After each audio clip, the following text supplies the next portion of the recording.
Habaib datang ke Indonesia bukan untuk melas. Kami nggak diajarkan minta-minta, saudara. Jangan khawatir. Habaib datang ke Indonesia bukan untuk meraup daripada harta, enggak. Kami tidak mencari jabatan, enggak. Kenapa? Itu bukan didikan dari keluarga kami. Didikan keluarga kami, lihat bagaimana Al-Habib Salim bin Ahmad bin Jindan, saya punya kakek, keluar masuk penjara. Kenapa bisa keluar masuk penjara? Membakar semangat perjuangan masyarakat Indonesia untuk merebut kemerdekaan, saudara. Al-Habib Ali bin Abdurrahman Al-Habsyi Kuitang, beliau yang memfatwakan ketika tanggal 17 Agustus Soekarno membacakan teks proklamasi mendeklarasi daripada kemerdekaan Indonesia. Beliau di hari Jumat itu, ba'da Jumat beliau fatwakan, sekarang saya fatwakan setiap tanggal 17 Agustus wajib pasang bendera merah putih di rumah-rumah kalian. Siapa yang nyuruh? Itu fatwa Habib Ali bin Abdurrahman Al-Habsyi Kuitang.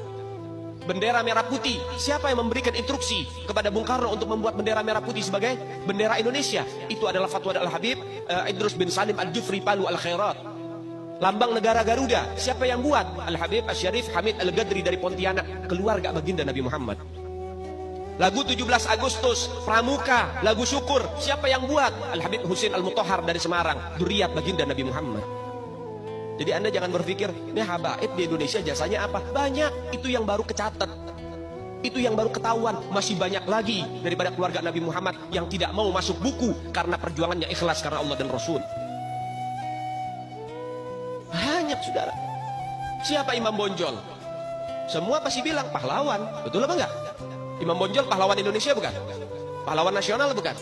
Sekarang siapa namanya Imam Bonjol? Al-Habib Muhammad Syahabuddin, beliau habaib dari kalangan bin Syahab.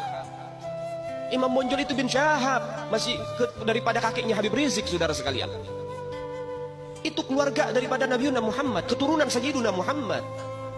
Banyak lagi dari kalangan para dzurriyyat Nabi Muhammad SAW yang jasanya besar di Indonesia, tapi kita nggak ada yang tahu. Kenapa? Karena itu kami nggak cari popularitas, kami nggak cari madah pujian, kami nggak cari tempat kedudukan, yang kami cari ridho Allah dan Rasulnya.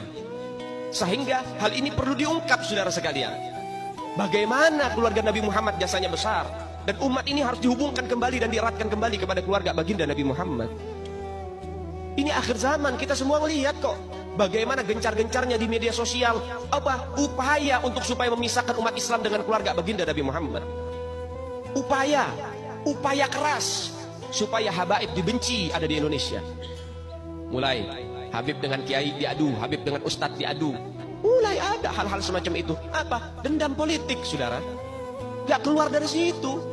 Karena dendamnya kepada Habib Rizik sehingga akhirnya demikian. Habib Rizik itu siapa? Keluarga Nabi Muhammad, keturunan Nabi Muhammad, cucunya Nabi Muhammad. Beliau bukan penjahat kok, bukan koruptor.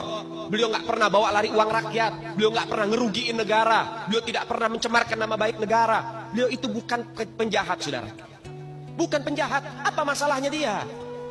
Sehingga dicecar sedemikian rupa. Cuman masalah prokes doang, 4 tahun, saudara. Berapa banyak di luar sana pejabat, aparat, bahkan rakyat yang melanggar prokes gak ada yang ditahan. Kenapa cuman Habib Rizik yang ditahan?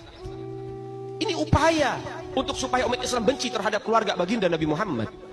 Hati-hati, saudara sekalian. Nabi bilang, man mata ala bugdi ahlul bait mata yahudiyan atau nasraniyan. Siapa orang yang mati membawa benci kepada keluarga baginda Nabi Muhammad, dipastikan mati dalam keadaan Yahudi ataupun Nasrani, atau dalam bahasa daripada sederhananya mati dalam keadaan murtad. Sahabat tanya, wa in sama wa shalla ya Rasulullah, walaupun orang itu puasa, walaupun orang itu sholat, apa tetap hitung mati murtad? Apa kata Nabi? Wa in sama wa shalla, walaupun orang itu puasa, walaupun orang itu sholat, kalau dia mati bawa benci kepada keluarga Nabi Muhammad, dipastikan mati dalam keadaan murtad. Ini Nabi yang punya mau, bukan kita habaib. Dan seharusnya yang membahas masalah fadailul ahlul bait, keutamaan para habaib, bukan dari mulut saya, bukan dari mulut Habib Khalid, wala Habib yang lain, bukan. Tapi murid daripada mulut para guru-guru kita. Mereka yang lebih punya kewajiban untuk membahas masalah ini ke umat, saudara. Kenapa? Supaya tidak ada fitnah. Kalau saya yang bicara begini, akan ada pertanyaan. Itu maunya Habib. Itu maunya dia. Itu mah dalil buat-buatan dia. Terserah.